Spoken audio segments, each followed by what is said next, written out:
Welcome to Body by Design. I'm your host, Blue Driver, a women's strength training and metabolism coach. I went from years suffering hormone imbalances, looking soft and bloated, to symptom-free and building muscle for a toned athletic physique. Since then, I've made it my mission to empower women to take control of their own health, hormones and body composition. So grab a cup of coffee and let's build your body by design.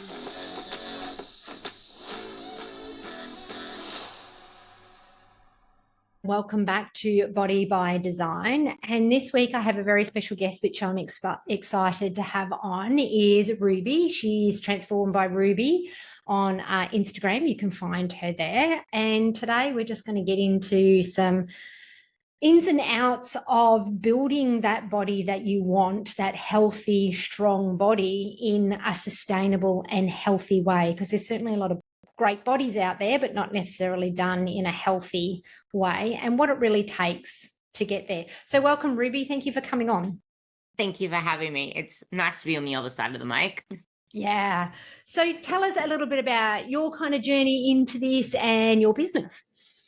So it feels like it's been forever, and it's even hard because I wouldn't have even mentioned that I did bodybuilding comps or powerlifting comps until we mentioned it before you clicked record. But I did have my fair spiel of those. And I guess I could say that I got the dream body, quote unquote, that people would have wanted when I competed on stage. But I guess this is the thing you want to talk about today. And that's what is the dream body you want to get. Because although I had it physically then, I didn't see it, I didn't feel it, and I never felt there. I never felt happy, fulfilled, whatever you want to call. So it's like, where exactly is this sustainable body, the physique that you want to build, and what exactly does it take to get there? Because a lot of the time when we start out, we have this intention of, I just want to lose X kilos. And as soon as you get along the journey, you get caught up in the dopamine of getting fast results, seeing the fat loss. And because fat loss was the only goal, that doesn't happen forever. And progress, like you mentioned as well, is you start off at a different place than everyone else. And everyone starts at a different place. We were just talking about it before we jumped on. We were having a bit of a chat. I do get a lot of people in my DM saying, how much is your 12-week program? Yet I don't actually talk about a program, and I don't say you can get from A to B in 12 weeks, because everybody's it's different for everyone. You could be new, you could have a bodybuilding background, you could have a bodybuilding background, have lots of muscle, but to progress any further, you might need to clean up your hormones and your health, which actually takes time. And you're certainly not going to be in a deficit in that point as well, because, you've got to look after your health. And sometimes, and I'm not sure what your experience was, but sometimes in that bodybuilding space, it's to such extremes, or the pathway getting there isn't necessarily the healthiest, and it can do some damage, and you've got to undo that damage. I would argue that there is no actual healthy way to get on stage. Although there are some better ways, it's not ever going to be healthy, because that level of leanness is unhealthy. And the worst part of it is, once you've lost the weight, this can even be for any lifestyle client, because this isn't a bodybuilding podcast, I would assume. But for anyone losing weight, once you've lost that weight, you completely change your perception of what lean means to you. And it feels foreign to now have to feel full and not hungry, to now have to see the scale fluctuate and go upwards, because your ending weight is never going to stay, because maintenance is not one number. It's fluctuating.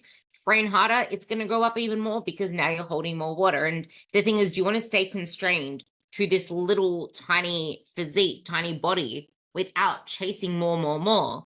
But I guess this is also where people are like, oh, but that means letting go of my body. That means letting myself go, getting lazy. It's like, no, it doesn't. You need to get really clear.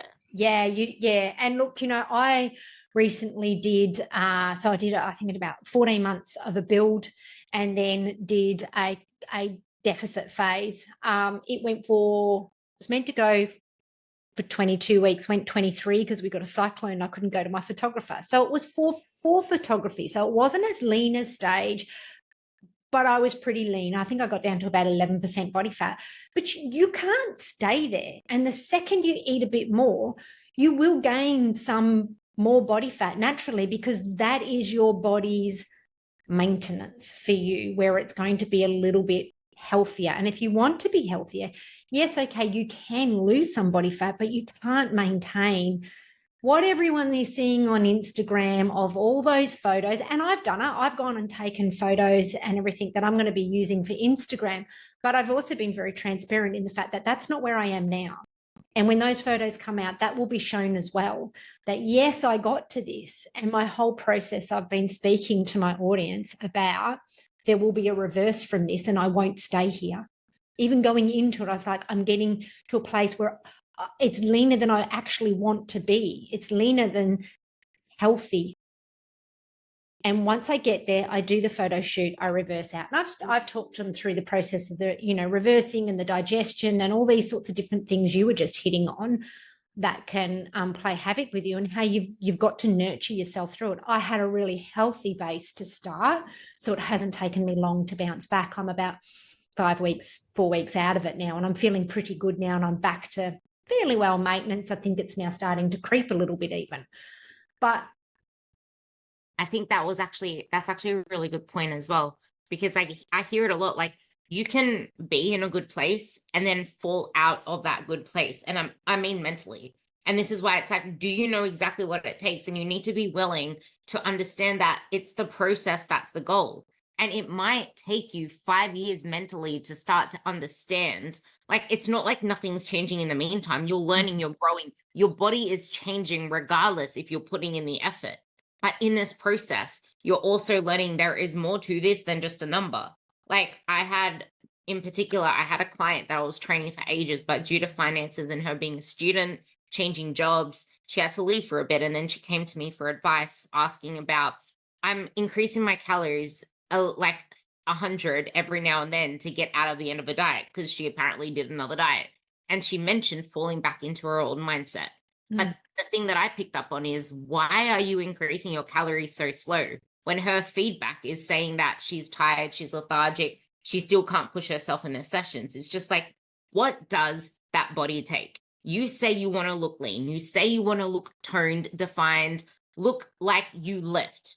Well, then to be able to get there, you need to build muscle. And in building muscle, you need to prioritize performance. And if your performance is suffering because you're not fueling that performance, then your muscle, yeah, exactly. Your body isn't going to show that. Like, your performance is everything. If you think in terms of protecting performance, you'll want to sleep better. You'll want to carry yourself better through the day. You want to fuel yourself better through the day. Yeah. If you're suffering outside of a diet, trying to get to this place, or even suffering inside of a diet, and you can't perform as best as you should, then you'll start to realize, okay, I'm pushing this diet. You're either in a diet or you're out of the diet. The diet is the smallest part. And you mentioned this yourself, you did a diet phase, and then you get out of it. The more that you stay in that diet phase, the more that you are going to risk muscle loss, because now you like, there's this thing where when you train, you stimulate muscle, and then you build that and you synthesize it after. You're stimulating the process by muscle breakdown. You're not building muscle in the process, but then you meet it to an equal level if everything's in line. But then if you're eating, let's say, sufficient protein, you're fueling your workout, maybe a slight surplus of calories as well, which most people would need at a certain point to get to that next level. You don't want to stay just at maintenance if you're so bored of not seeing progress. It's just like, because you're afraid to fuel more. If people are impatient enough as it is. So why not give yourself a little bit more of a surplus to be able to see that? But anyway, you get that, and then you have more of a muscle buildup. And then if you're in a deficit, now you have less resources. There is a more chance of you not actually meeting that muscle breakdown and starting to lose progress the longer that you go through that journey. So it's that balance of, okay, I want to build muscle. I want to prioritize performance. This diet is a phase. I've done that now. Now it's time to get back out, because you can keep muscle. That's what you're training for. But it depends on the process. This is why it's like, what does that body take? Yeah. And in that diet phase, it's really separating that mindset where you're building muscle or you're revealing muscle. Moving away from that, let's lose weight. What are you doing? You're revealing the muscle. Now, if you aren't moving weights in the gym heavy enough to actually indicate that you have muscle, you've got nothing to reveal. You're just going to be a skinny version of yourself. Now, look, I suppose there is, arguments for, I've got some ladies in my program that are very big ladies, over 100 kilos, and they really want to change. So yes, we would use a deficit and some training with them. So you're still stimulating some muscle growth or maintaining there, but ultimately their body fat percentage is at a health risk. So you do want to address that.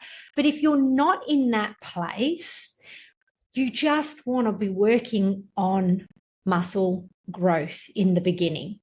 Hit 100 kilo deadlift. You actually made a really important point there, and I really want to touch on it. And that's the people in larger bodies, if that's the way that you want to kind of describe it. It's people are so focused on trying to build muscle and lose fat at the same time. Even those that have extra body fat to lose, they want to build muscle. They want to keep muscle. They care about all of this muscle stuff, but they also want to lose weight. It's just like, pick one direction. Stop trying to do both, because you're going to think in your head, oh no, I need to eat this way. I need to make sure I'm doing this. You're going to care about everything that doesn't matter right now. All you need to care about in that period of time is, I need to train hard enough with where I am right now, because that is going to keep muscle. That's going to build muscle. You have a lot of surplus energy on your body already. That's what it's going to use to build muscle.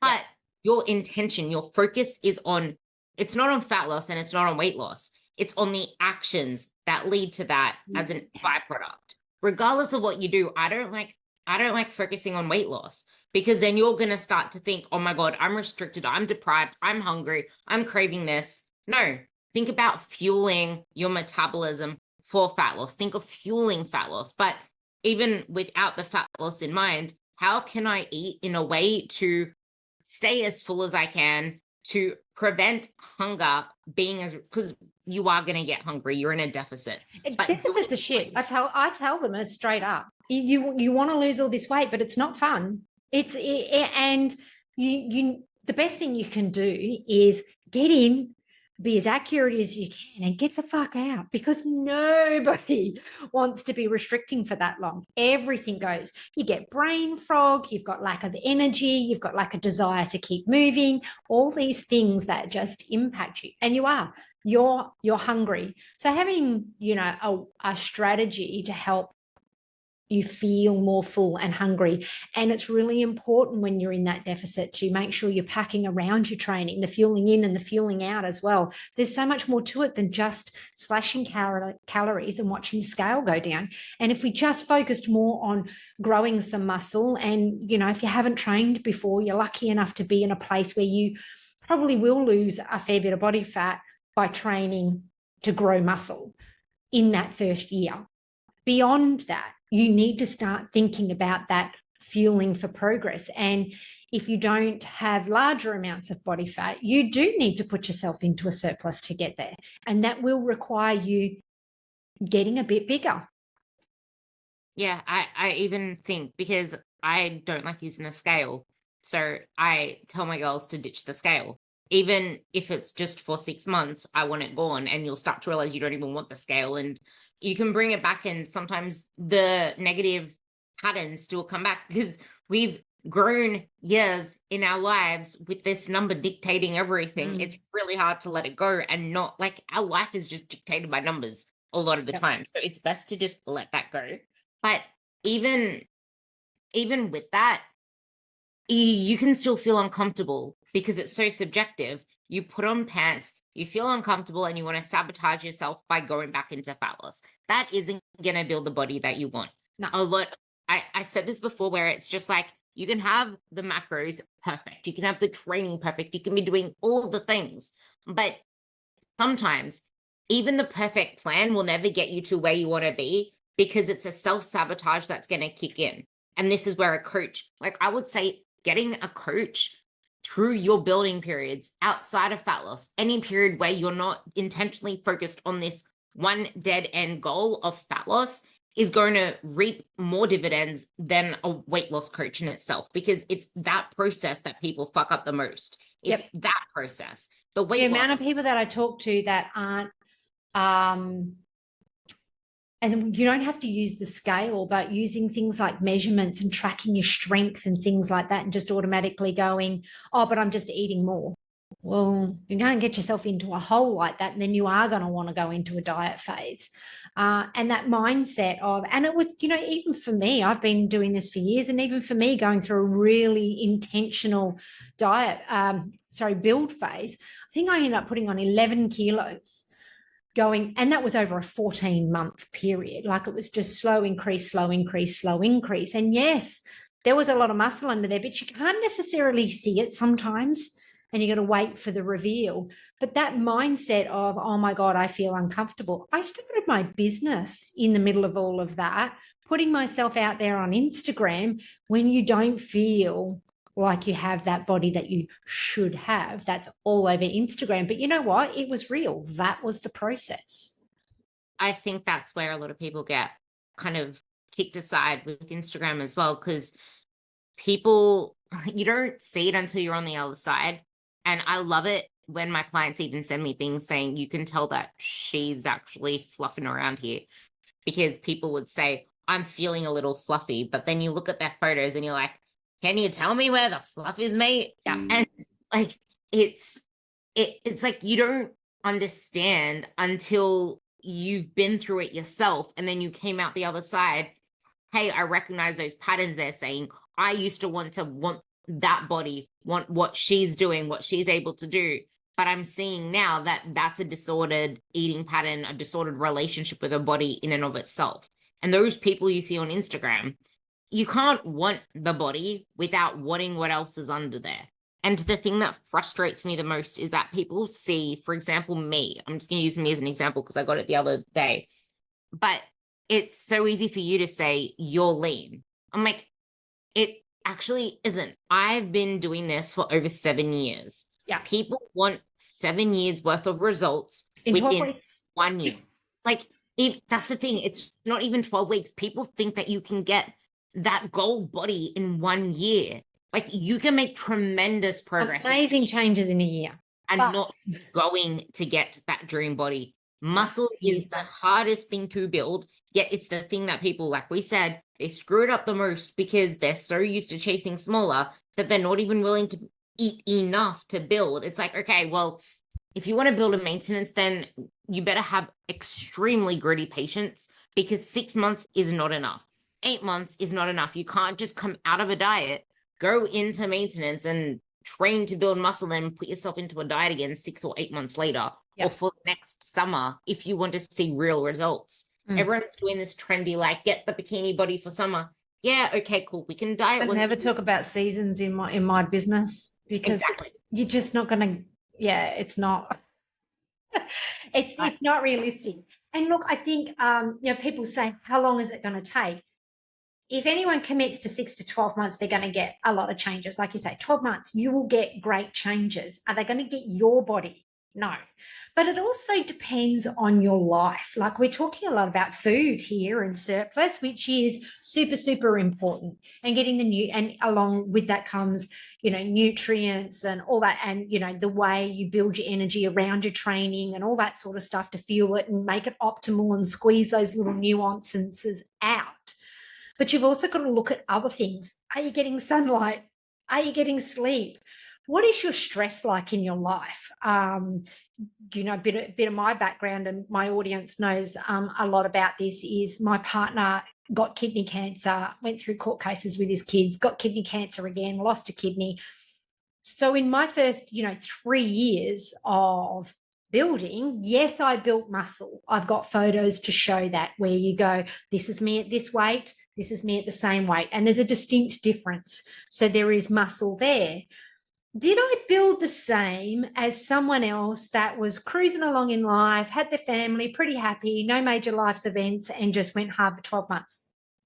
No, because stress is also a major factor in muscle building. Your stress can interfere with your sleep. Stress can raise your cortisol and help prevent, can prevent you from actually being able to build that muscle. Muscle is expensive. It's a luxury item. If you don't have the budget to build your muscle, you're not going to get it. It's a luxury item. It would be like going, I can't pay my electricity, but I'm going to go out and buy a Louis Vuitton handbag.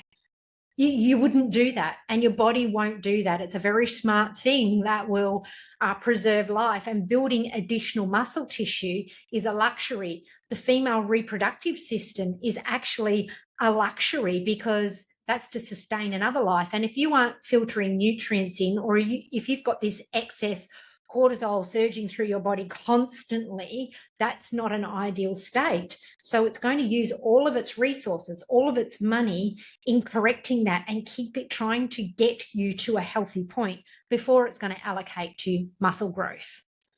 That is actually a very funny thing, because people are like, my metabolism is slowing down. I have a slow metabolism. It's just like, but what are your actions right now? And do you understand that it's like muscle? What to do with what you're doing, it can be changed. Yeah, exactly. But the thing is, muscle burns so much energy. It's not the fact that, okay, cool, 1 pound of muscle doesn't actually burn all that much energy in and of itself. But training that muscle, breaking that muscle down, carrying that muscle around when you do your steps and when you do your outside activity. But beyond that, that muscle, the more that you build, the stronger you are. And no, training is not for burning calories, but you're going to burn a shitload more in your sessions as your training load increases, as your training volume within the session, not like doing extra fluff workouts, because some people do way too much. You can work to failure on a deadlift at 60 kilos and burn however many calories.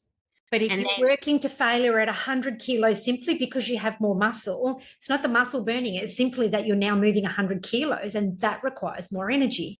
But to do that, you need more muscle. So it's not the muscle itself that's burning it. It's the activity that can come with it. And yes, you have a fast metabolism. I talk about metabolism all the time, and I do talk about it in terms of slow and speed up your metabolism and all the rest of it, because it's what people understand. Yep. But if they understand that language, but if they take the time to actually understand what a metabolism is, what muscle does for you, they would understand the process a lot more. It's like, what actions are you actually doing that make you think you have a slow metabolism? Most people think that just by smashing themselves with cardio and smashing themselves in the gym, that is them being active. But then you look at their watch count, and they've done 5,000 steps in the day. Like when I was sedentary, and kind of sedentary now because I have a broken toe, but I had to cut my calories because usually I'm on like 2,600 calories because of the fact I went from 15,000 steps to 5,000 steps. That's a shit load of a drop. People and because of that, steps. Oh, I've got to go out and do cardio. Just go for a fucking walk. It's going to 26,000. Exactly, 26,000 calories down to 2,200, 2,100 and maintaining. Like that is a shitload of calories that I could say I have a fast metabolism. When people say, how can she eat that much? She is active through the day. Yeah. She prioritizes protein. She eats more whole foods than ultra processed foods. Yeah. She cares about muscle. She spends more of her time outside of a diet, because every single time that you diet, you are reducing your metabolic capacity. You are reducing your ability to build muscle, because this is why I say that making progress and progressing is what happens outside of a deficit. The progress doesn't happen in fat loss. That's just to simply reveal what you've done. Exactly. And if you don't spend, and I know there's out there floats around, double the time in maintenance in building as what you do in the deficit. So let's take a 12-week deficit, for example. I mean, and where that's come from, that's really minimal muscle building time that you're getting if you were to do 6 months and 12-week deficits. 6 months of building, 12 weeks of deficits. You do a 12-week of a deficit, but it's going to take you on the assumption that you've got a healthy foundation to start with, and the deficit doesn't, make you worse. You've still got like 4 or 5 weeks on the other side, minimum, of recovery time. where you've got to recover from that deficit, because it is hard. It does put stress on your system. You do need to come back and let your body come to a maintenance. Then it will think about, because it's repairing that slow metabolism that we talk about. It's repairing all that's been happening and going on in the last 12 weeks because you've underfueled. Then it will start thinking about muscle growth. So you've already lost a month. Depending on who you are, it can actually be longer. Mine's longer than a month this time because my deficit was certainly longer than 12 weeks. It was, close to double that. So, I'm not in that place where, yes, my strength is coming back. I've had the odd PB, but I'm really not in that muscle growth state yet because there are still things going on with me from coming out of such a big deficit. But I knew that. I knew that was going to happen. And then I know that I get some growth on the other side. So I'll build again till the end of the year. That's a really important point. It's like, what's the cost of you doing this? And are you willing to deal with the trade-offs? Yeah. See, luckily for me, I've never had to deal with what you're dealing with, because when I did fat loss phases, not only were they pretty short, I don't even care about fat loss. I don't even know when my next fat loss phase is going to be. And I don't give a shit. And that's the thing. That's part of building a lean body that you can keep for life. Once you do it the right way, you start to understand that you can fluctuate between maintenance and building muscle and still be happy within your body. And it's not until you push that surplus for long enough that maybe you might need to do a short week, like 8 weeks. It would not be longer than 8 weeks of a deficit, because when I did mine, it was literally only 5 weeks. And that's because I built myself up that much that I was just like, no, I want to get hard in. I want to do an aggressive cut, and then I want to get out again. I didn't do this little, let's reverse up every week 50 calories. No, I went all the way back up to maintenance. I went from, I think my diet was on about 2,100 calories because I was really active when I was doing it. This was when I was training for my half marathon. And then I bumped all the way back up to 2,600. I didn't do like the little bumps and peaks. And most people you should be able to do that with. If you're doing a reasonable fat loss phase, you should be able to just bump your calories straight back up. I personally didn't with mine. I knew I had a lot of digestive stress, and then there's that. And that was difficult for me. But I still bumped at like 200. I think I went from 1,500 to 1,800. Then I went 1,800. I tried 2,000, but I knew by that point I knew I needed more. So it was probably more 2,200. And then I was back up to 2,400. And I've sat here for a few weeks, and now already I'm going, I can see a shift. I think I'm going to need another 100, 200 calories soon. So when I say, I reversed out, it was still good amounts, and I was listening to my body. That's actually a really important point, the digestive part, because currently, because of the dieting history that I have, I am still working through hormonal issues. And because of that, all of it, and stress, like you mentioned, stress is a big part of this. And because I'm still working through those gut issues that peaked last year, I haven't been able to push my calories as high as I would like to push them. So that is pushing calories is tough on your digestive system too. I found it I think I made it to 3,025 in mine. Mind you, stress was a big driver in that. I require a lot more calories when I'm stressed. So to actually get some strength gains in that stress, I had to push even higher. But, over 3,000 calories, that's a lot of calories.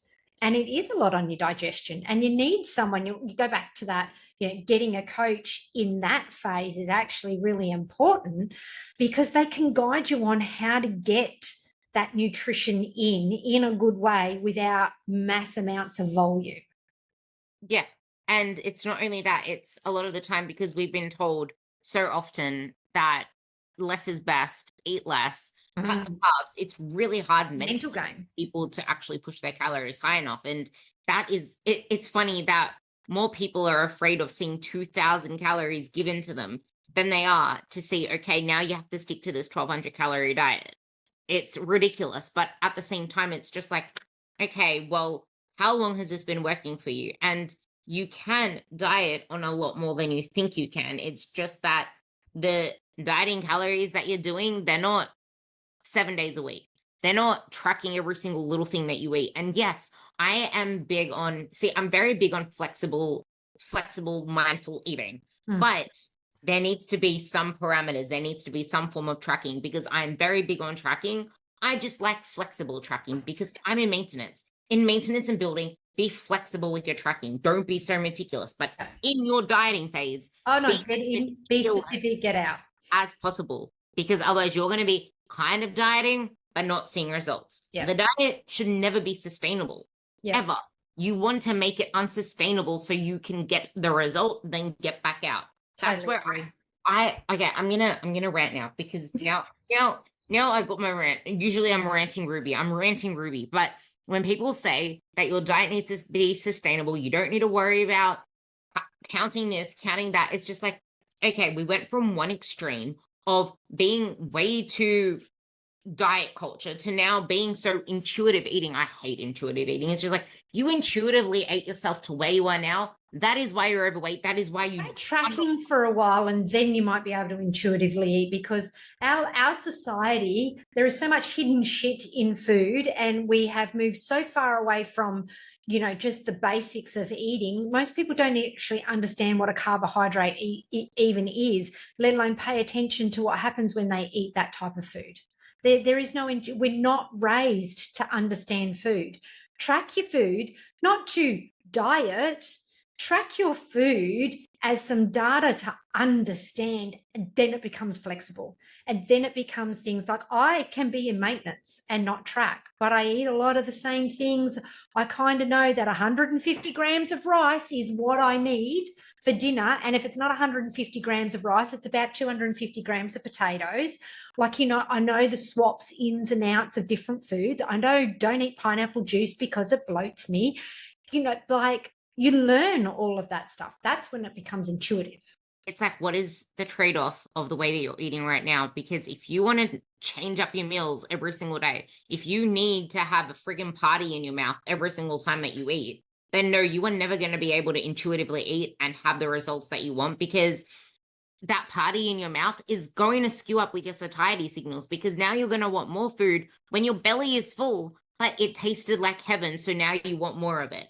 And on the other end, if you're always changing your food every single time that you eat, you're making it harder for you to track, making it harder for you to get that disconnection from the app. And it's not saying that you can't have some flexibility. It's just like, keep your food as similar as possible, because then that's an insurance policy for when you want to have date night with your husband, for when you actually feel like sneaking in a wine, when you want to have that dessert. It's like, that is your insurance policy, because you've planned that in.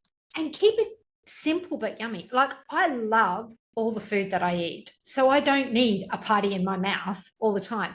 Do I like going out? Okay, this weekend I had cheesecake and it was fucking amazing. And I don't normally go out and buy a commercial cheesecake. It was from a cheesecake shop. And it was beautiful. Loved it. But I haven't had anything like that since, well, I haven't had any crap since I've come off my diet. I've been off for about 5-6 weeks, plus, you know, however months I was on my diet, which I didn't stray from. So it's been a very long time since I've had that. But I don't need that all the time, because I eat food that I love, and I don't restrict sugar, so I don't feel like I have cravings. Yes. Oh my God, don't get me started on the sugar.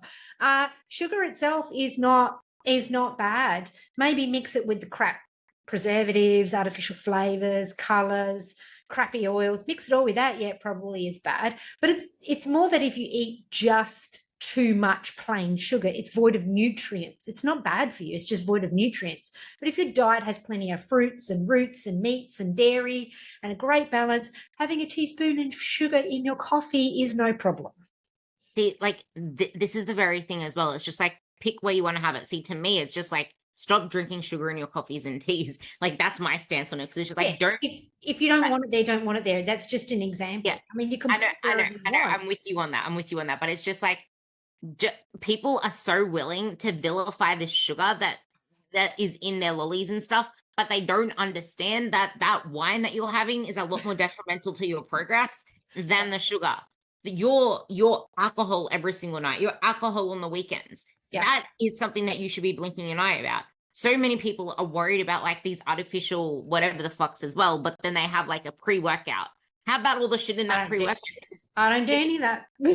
It's just like that. I know. I hate performance supplements because they're just so full of shit. Do I use a protein powder? Sure, but it's a clean one that I flavor with fruits and honeys and milk and all the good stuff. So I get all the nutrients with it. Pre-workout, have a damn good cup of coffee, which actually is full of magnesium and all some wonderful things with you, plus the milk with it, you know, a bit of carbs there. Put some sugar in it for, you know, a bit of carbs as well for the pre-workout. So, you know, all these Yeah, performance I would say have a banana and actually eat food before you train, because that will help you a lot as well. Oh, I eat the food, but if you want to have coffee Yeah. for pre-workout, you know, have Yeah. it with, you know, a little bit of milk and a little bit of sugar, and there's a pre-workout. Don't go down the path of these pre-workouts that are smashing you with caffeine, giving you great dumps and all the shit that's in them to supposedly taste good too. Yeah, exactly. See, I love artificial sweeteners. That's what I put in my coffee. I love my little equal. Have like my little artificial thing there. But the point I was getting at there is that people are so, they hear this like, don't have this, don't have that, let's demonize sugar. But where are you getting this information from? Most of what they're hearing is parroted, but they don't see the disconnect between their actions that they're doing with the pre-workout and all this other crap, but then they're vilifying sugar, but then they're binging on stuff. And it's just like, you do not realize that it's your very dieting mentality of you vilifying these foods that is having you on the other end. And this whole conversation was about building the sustainable body. And the sustainable body comes from a healthier relationship with food that does not come from you vilifying certain foods, because our bodies are not snowflakes. They don't break from you having a donut one day No. or friggin' red, what do you call them, red frogs the other day. It's what you do on a consistent basis Yep. over the average. But knowing your trade offs, because if you're going to have red frogs or if you're going to have a donut, understand that that donut is like 200, 300 calories. That is taking away from like a 200, 300 calorie chicken plus broccoli plus whatever the hell that's going to make you more full. That isn't going to give you cravings. That is going to have a healthy digestion. You're going to perform better. You're going to feel better. Yep. It's going to actually nourish your muscles, your hormones, because of all the other things in it, versus the donut, which is going to nourish your soul, going to nourish your social health if you're with social people. So yes, Build the body first, so you've got enough calories to play with the donut once in a while. I love that. I love that. That's the thing. It's just like, You know, that this healthy and this sustainable is do the hard work first. Spend a year being a bit more strict on your food. Give up the donut and the red burn your for a little flexibility. bit. Put the nutrients into your body. Put the effort into your training. Optimize all of that. And when you get to the other end and you've gone from 1,800 calories to 2,200 calories, you can have a damn donut once in a while, because you've got enough calories without sacrificing the nutrients that you need to build the muscle. And this whole thing around protein for muscle. Yes, we need protein for muscle building, but we need a lot of other vitamins and minerals with it. So just using, and I use protein powders. I'm not saying don't use them, but people who live on protein powders to get their protein intake are so void of other nutrients. That's another thing that's going to slow down that muscle building process. Make some sacrifices. You got yourself into this position, whether it was intentional or not. You are in a position where you're now required to sacrifice some of those party in your mouth experiences, some of those social outings where you're going to have to say, hey, thanks, I'm just right with a glass of soda water. Do some sacrificing for a year. And then when you have the calorie expenditure, because you've got the energy expenditure and the muscle mass, then it doesn't matter when you have a donut, because you're not sacrificing that 300 calories for essential nutrients that you can barely scrape in at 1,800 calories. I remember when I used to freak out every 3 p.m.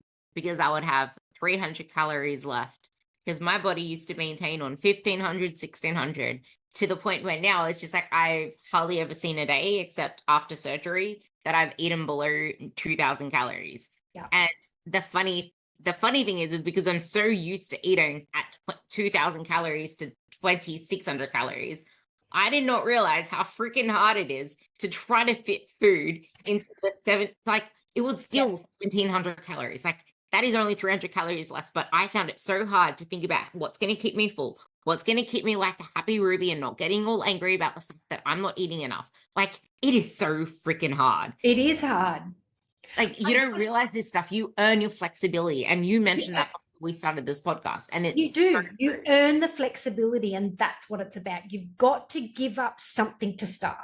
You mentioned something before as well, and I want to tie it in here because it's exactly what I preach with my girls, and that's just deal with eating the same stuff every freaking day. Create a meal plan with the macros that you're given, or ask for a flexible meal plan template from your coach. Whatever it is, just have that plan there. Stick with it for a while. Make sure it's the foods you enjoy. Make it an interactive process, and stick with that for a while.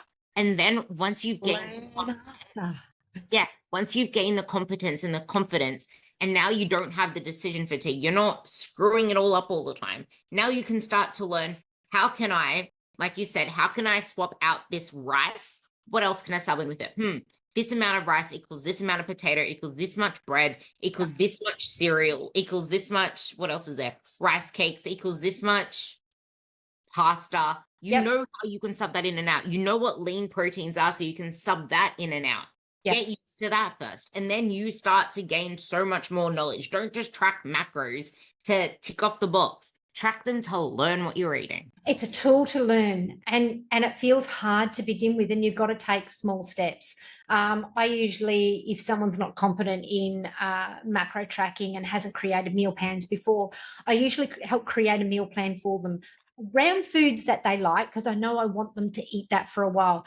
And the first thing we start with is subbing out dinners, because a lot of my ladies that are my demographic are, in their 30s, 40s, 50s, they've got families and they don't want to cook separate meals. And I think it's more sustainable if you don't have to eat a separate meal from your family. So I teach them how to sub out their dinners. But, everyone's getting themselves ready for breakfast. Everyone's getting them, going off to work and having their own lunch. So set your lunch, set your dinner, set your snacks, and just start swapping out your dinners. Even if your macros aren't perfect to begin with, just swap out your dinners. Build your recipes in your tracker, because in reality, this variety that everyone is looking for, if you looked at a 2-week plan, you probably eat the same meals in a 2-week space anyway, just on rotation. It's so true. Build them up, put them in your meal tracker, I help them adjust their recipes so their protein and carbs fit them. And then they know that they can just make little tweaks, somewhere else, just to pull it all together at the end of the day. But start with something simple and, stick to things like a protein source and a carb source. Fats usually kind of follow themselves unless you're eating prawns or something. But, there's usually a generous enough amount of fat in your meats and whatever. People don't realize that. Fats sneak their way in without you. Don't ever plan for fats, because they're coming in anyway. Yeah, that's probably one of the biggest things you can take away from any of your tracking, is that how did all these fats sneak in? And if you're using oils and butters, track them, but try your best not to use them, because I know as a fact that I would rather eat my fat than have it somehow in there in a way that I don't even taste it. It's not filling me up. It's not satisfying me. Yeah. That's just my own view. But I know other people love cooking with oil, but I don't, because I like eating my fats. I love my olives. I love my avocado. So that's the way that I do it. A bit of butter on a bit of sourdough bread, yum, where you appreciate it, not just, and I mean, you actually look at most recipes. Being, I was actually a chef way back when, so you look at most recipes, they're all like 2 tablespoons of oil for cooking. And I'm like, what the fuck? Get rid of that. You don't need that. That triggers me. It triggers me. Non-stick frying pan and you spray coconut oil or something. So it's just like a little mist if you really need it. It's just a little mist over it. You don't actually need to be throwing heaps of oil in the pan. And if you're going to eat out and you want to track it, put 10 grams of fat down straight away. And that's what I say too. Yeah. Because it's in there, because someone in a kitchen doesn't give a fuck about your diet. So last year, because I'm not someone that eats out a lot, I'm like you, I freaking love my food, but because this is what happens when you don't do things regularly. Just like that cheesecake was an orgasm in your mouth because you haven't had one in so long. I had a freaking chicken breast and it was like an orgasm in my mouth because I didn't cook it. And then I'm like, there is no way that this was cooked without butter. It had to be drowning in butter because the flavor on it was next level. But the thing that I absolutely was disgusted at that I could not finish were my vegetables. They were just so greasy because I love vegetables that are just fresh and like just microwaved or just sauteed in water. I love it that way. But it was like drowning. I said no dressing. I said no oil. So, okay, they use butter for both of the things. And like it's been shown in research that restaurant meals can be up to double the calories that they list on the menus. Yeah. So if you aren't seeing results, that would be why. Yeah, I don't eat out often. And when I do, I'm looking at the menu. If I was to go out and have a pasta meal, one, I probably wouldn't eat all the pasta because the pasta amount is huge and it's just massive amounts of carbs. But I also choose a tomato-based one. Don't choose the creamy sauce. Don't choose the bloody chicken Kiev that's full of garlic butter. Like, choose wisely when you go out. You need to do that. And look, once you've built that body, if I go out and I don't track, and I mean, I still kind of choose wisely because I'm not a fan of deep fried food. They just make me feel shitty and whatever now. So I just don't choose them. But one meal won't break me now.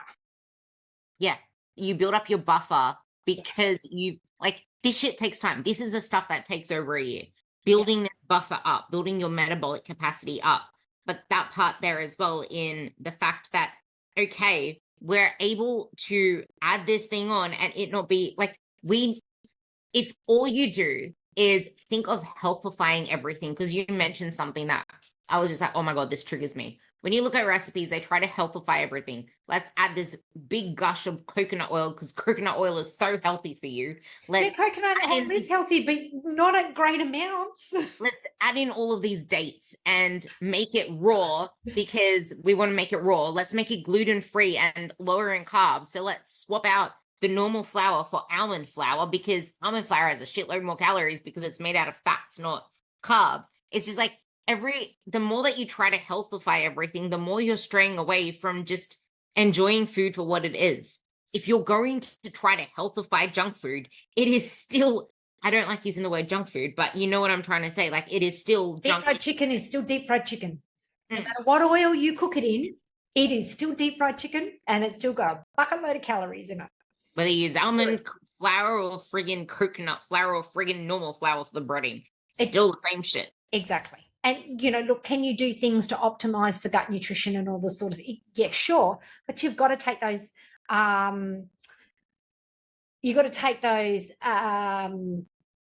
considerations into the calorie count as well, So look, you're right. And I think that's the message that I loved getting from all your social media is about take the time to build the body. And that's where you get the flexibility. And I love that about you. Yeah, it's if you don't put in that work to build the muscle and understand what muscle does for you, which we didn't even mention the fact that muscle is where your carbs are stored. The more muscle you have, the more carbs you're able to eat without it making you tired, without you feeling like it sticks to you. Because I was only eating 160 grams of carbs before. Now I've never seen a day under 250 grams. Yeah. Because my body just tolerates it better. And that's where a lot of people are missing out. It's just like, the answer you're looking for isn't getting stronger. The answer you're looking for is in building muscle. The answer you're looking for is in gritty patience doing the basic shit, not being afraid of eating more calories, but also not being afraid of hunger when it comes to fat loss, because you don't want to be dibby-dabbling in both and then wonder why you're not seeing results. Yeah, totally agree. I love your message. Look, thank you very much for jumping on. I know you have another meeting to get to as well. So I've really appreciated the time to chat and just go over what it really takes to get that body that you want. So, ladies, if you're out there, just commit to 12 months. And I guarantee people by the time they get to the end of 12 months, they're going to love the journey anyway. They won't want to give it up. That's so true. Because when you do things for how you feel, you'll not want to not do it because you realize that you're not getting sick. You're not tired through the day. You have more energy. Okay, I am going to put Ruby's Instagram link in the show notes. So if you want to check her out, you can find it there. And as always, if you got something valuable from this, please share it on Instagram and tag me at strengthtraining.nutritionist. Have a good day.